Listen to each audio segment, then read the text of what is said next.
जो कि बहुत इंपॉर्टेंट टॉपिक है किसी भी सिविल इंजीनियरिंग एस्पिरेंट के लिए, क्योंकि किसी भी स्ट्रक्चर का जो स्ट्रेंथ होता है वो कहीं ना कहीं वाटर सीमेंट रेशियो की वजह से ही आता है। वाटर सीमेंट रेशियो ही रिस्पॉन्सिबल होता है किसी भी स्ट्रक्चर के स्ट्रेंथ के लिए। तो इसे जानना बहुत इंपॉर्टेंट है, एग्जाम पॉइंट ऑफ व्यू से भी और civil engineering point of view से भी।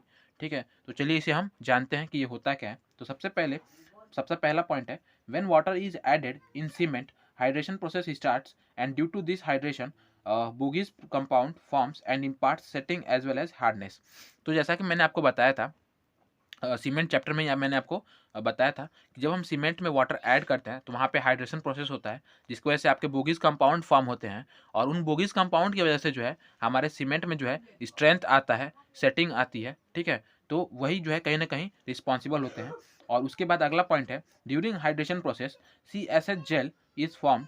ठीक है, और इस हाइड्रेशन प्रोसेस के अंतर्गत यानी कि हाइड्रेशन प्रोसेस के ड्यूरिंग में जो है CSH जेल यानी कि कैल्शियम सिलिकेट हाइड्रेट, ठीक है, कैल्शियम सिलिकेट हाइड्रेट जेल भी फॉर्म होता है, जो कि स्ट्रेंथ के लिए जो है कहीं ना कहीं रिस्पॉन्सिबल होता है। ठीक है, तो ये भी बहुत इंपॉर्टेंट पॉइंट है, इसे पूछा जाता है। SSC जेई में पूछा भी है पिछले मतलब लास्ट ईयर्स में। तो इसे भी आपको पता होना चाहिए कि कौन सा जेल बनता है, तो CSH जेल बनता है, कैल्शियम सिलिकेट हाइड्रेट। इसके बाद है, अगर बात करें total water content required for hydration process of cement, किसी सीमेंट के लिए कितना वाटर कंटेंट लगेगा, कितना वाटर कंटेंट लगेगा उसके पूरे हाइड्रेशन प्रोसेस को कंप्लीट करने में।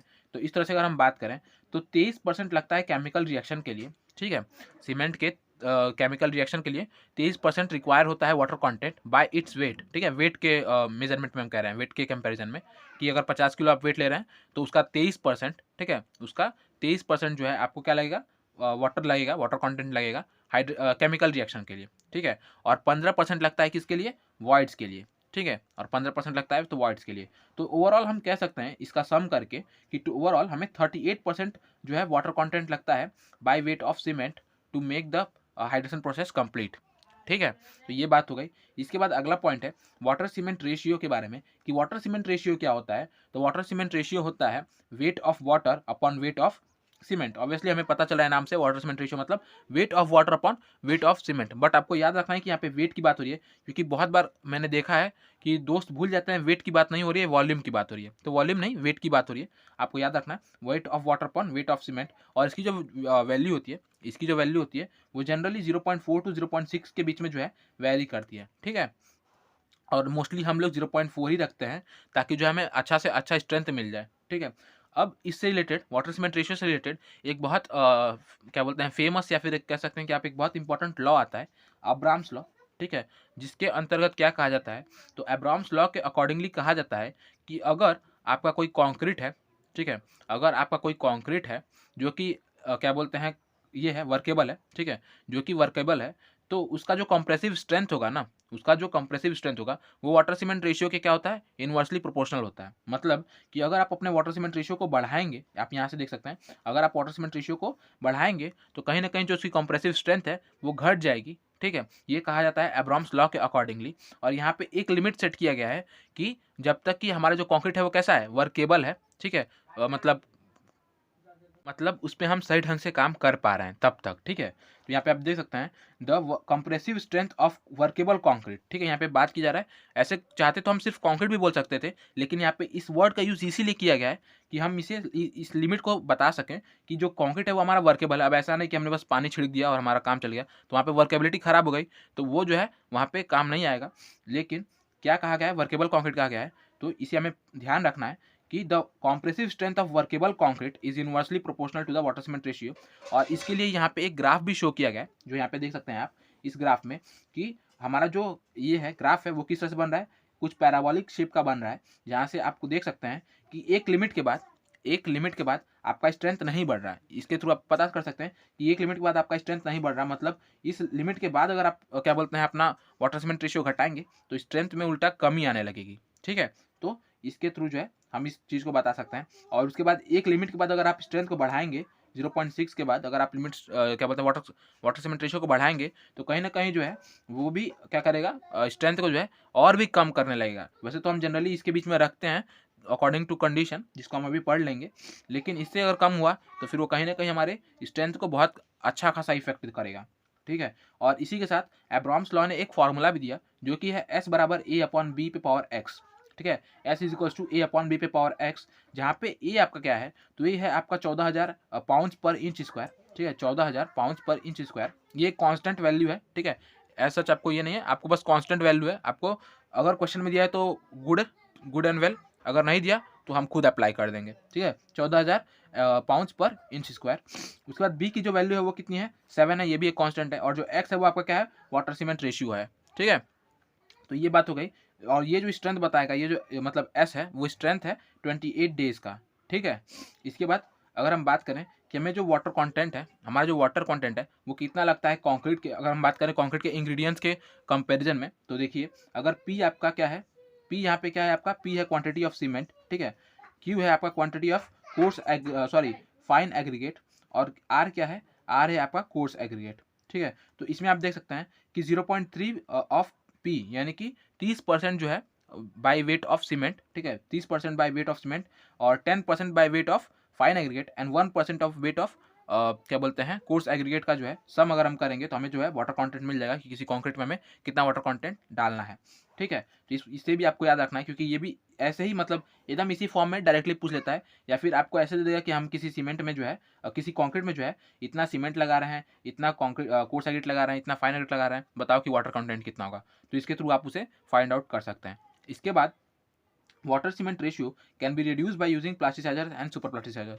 आपने पढ़ा होगा कि एडमिक्सचर्स में, मतलब अभी हम पढ़े नहीं है बट पढ़ने वाले हैं, तो एडमिक्सचर्स होते हैं, यानी केमिकल्स होते हैं जिनके थ्रू जो है हम लोग कंक्रीट के जो प्रॉपर्टीज होती हैं उनको मॉडिफाई कर सकते हैं, ठीक है।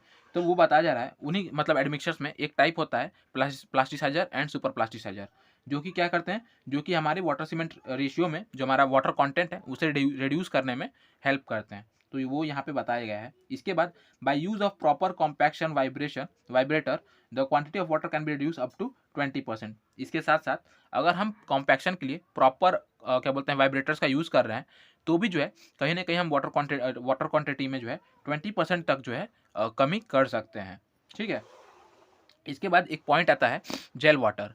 तो ये भी बहुत इंपॉर्टेंट पॉइंट है। जेल वाटर क्या होता है, तो इट इज़ हेल्ड फिजिकली और absorbed on the surface area of the cement, यानी कि ये वो वाटर होता है जो कि सीमेंट के मतलब सरफेस पे अवेलेबल होता है, ठीक है। फिजिकली एब्जॉर्ब किया होता है या फिर फिजिकली हेल्ड हुआ किया होता है, मतलब कि रुका हुआ रहता है हमारे सीमेंट के सरफेस एरिया पे। और इसके थ्रू जो है हमें एक चीज़ मिलती है, जेल स्पेस रेशियो, ठीक है। एक पॉइंट, एक मतलब आप कह सकते हैं कि ये एक फैक्टर है, जैसे कि हमारा वाटर सीमेंट है ना, वैसे ये है जेल स्पेस रेशियो, जो कि हमारे स्ट्रेंथ के लिए क्या बोलते हैं, कहीं ना कहीं ये भी एक रिस्पॉन्सिबल चीज़ होता है, ये भी एक रिस्पॉन्सिबल फैक्टर है हमारी स्ट्रेंथ के लिए। क्या होता है देखिए, gel space ratio is equal to volume of gel form upon volume of voids या फिर स्पेस, ठीक है। मतलब कि कितना जेल फॉर्म हुआ आपका, कितना सीमेंट जेल जो है आपने फॉर्म किया वाटर अप्लाई करने के बाद, कितना जेल आपका फॉर्म हो रहा है, अपॉन कितना वाइट्स है आपके सीमेंट में, ठीक है।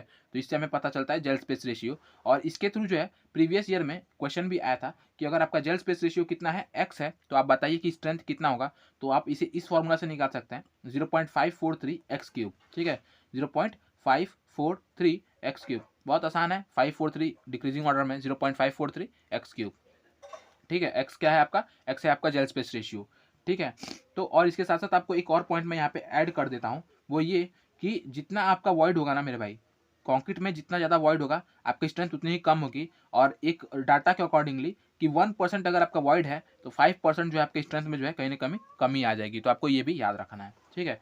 इसके बाद मैच्योरिटी कॉन्सेप्ट पढ़ते हैं हम कंक्रीट का, कि कंक्रीट कब मैच्योर हो जाता है, कब हम कहते हैं कि कंक्रीट हमारा क्या हो जा रहा है, मैच्योर हो जा रहा है। तो the strength of concrete not only depends on water cement ratio, cement quantity, age, but also on temperature during hydration. यानी कि जो हमारा सीमेंट जो हमारा कंक्रीट है, सीमेंट कंक्रीट, वो जो है नहीं सिर्फ मतलब वाटर सीमेंट रेशियो और उसके बाद फिर आपका क्या है क्वांटिटी ऑफ सीमेंट, उसके बाद एज, इन सब पे तो डिपेंड करता है, बट इसके साथ साथ एक और फैक्टर है जिस पे वो डिपेंड करता है, वो है आपका टेम्परेचर, ठीक है। और टेम्परेचर के थ्रू जो है हमें पता चल सकता है, मतलब हाइड्रेशन के समय कितना टेम्परेचर था हमारे कंक्रीट का, जिसके थ्रू हम पता कर सकते हैं कि हमारा जो कंक्रीट है वो मैच्योर हुआ है या नहीं हुआ है। तो उसका एक फॉर्मूला है, maturity of concrete is equals to time into temperature. क्या है, टाइम इनटू टेम्परेचर। जहाँ पे अगर आप बात करें टेम्परेचर के लिए, तो टेम्परेचर के लिए जो हम डेटम पॉइंट लेते हैं, यानी जो हम डेटम लेते हैं वो कितना लेते हैं, -11 डिग्री सेल्सियस। कितना लेते हैं, -11 डिग्री सेल्सियस। और अगर आप बात करें टाइम की, तो टाइम हम यहाँ पे जनरली डेज में लेते हैं। तो अगर आप देख सकते हैं कि maturity of 28 days at 27 degree Celsius of concrete अगर देखें किसी कंक्रीट का अगर हम 28 दिन के लिए 27 डिग्री सेल्सियस पे मैच्योरिटी चेक करें कि वो कितना मैच्योर हुआ है, तो उसे आप इस तरह से सॉल्व कर सकते हैं। टाइम की जगह पे 28 आवर और 28 डेज, ठीक है, टाइम की जगह पे आपने 28 लिख दिया, ठीक है, और जो टेम्परेचर था हमने कितना लिया था, 27 डिग्री सेल्सियस लिया था, बट क्योंकि हम डेटम -11 से ले रहे हैं तो यहाँ पे हम 27 -11 डिग्री सेल्सियस करेंगे, ठीक है। जैसे अगर मान लीजिए अगर हम डेटम कितना लेते हैं, अगर हम डेटम लेते हैं 0 डिग्री सेल्सियस तो हमें यहाँ पे -0 करना पड़ता, जो कि हमारा फिर से 27 हो जाता, बट क्योंकि यहाँ पे हम -11 ले रहे हैं तो अब हमारा ये क्या हो जाएगा, 38 डिग्री सेल्सियस हो जाएगा, ठीक है।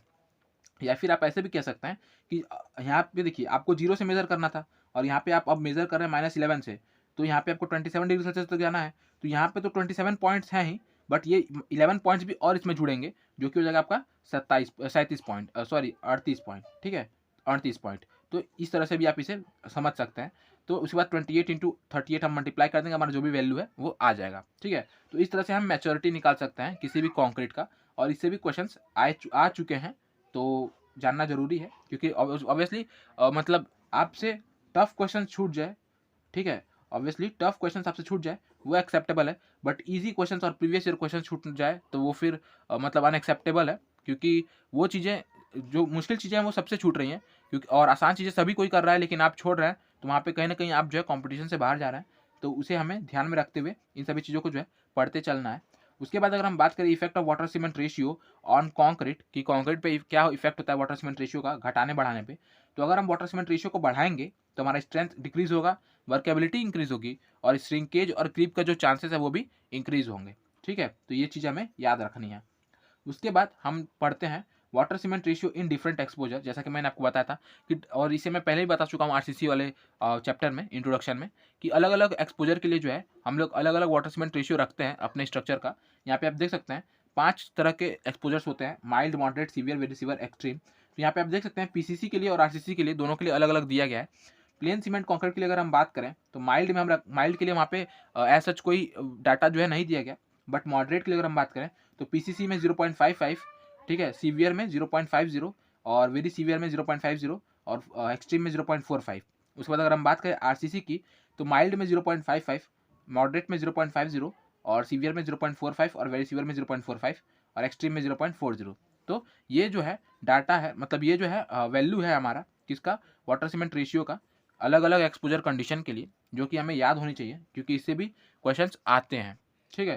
तो ये बात की आज हमने वाटर सीमेंट रेशियो के बारे में और भी कुछ इंपॉर्टेंट पॉइंट्स के बारे में जिन्हें हमें जानना चाहिए था, क्या बोलते हैं, स्ट्रेंथ से रिलेटेड हमें जानना चाहिए था, जो कि बहुत इंपॉर्टेंट थे हमारे एग्जाम पॉइंट ऑफ व्यू से और civil engineering point of view से। तो हमने इन्हें जान लिया, और आई होप कि आपको कंटेंट पसंद आया होगा, चीज़ें समझ में आई होंगी, तो आप वीडियो को लाइक कर सकते हैं, और अगर कोई भी डाउट है तो आप कमेंट कर सकते हैं, जिससे कि वो जो भी आपके डाउट्स हैं उन्हें मैं अगले वीडियोज़ में क्लियर आउट कर दूंगा, ठीक है। तो अगर अच्छा लगा हो तो आप प्लीज़ कमेंट करिएगा, नहीं अच्छा लगा हो तो भी बताइएगा कि क्या चीज़ कमी रह गई जिसे हम और सुधार कर सकते हैं कि ये वीडियो और हेल्पफुल हो सके। तो ये था इस वीडियो में। Keep watching, keep learning, thank you.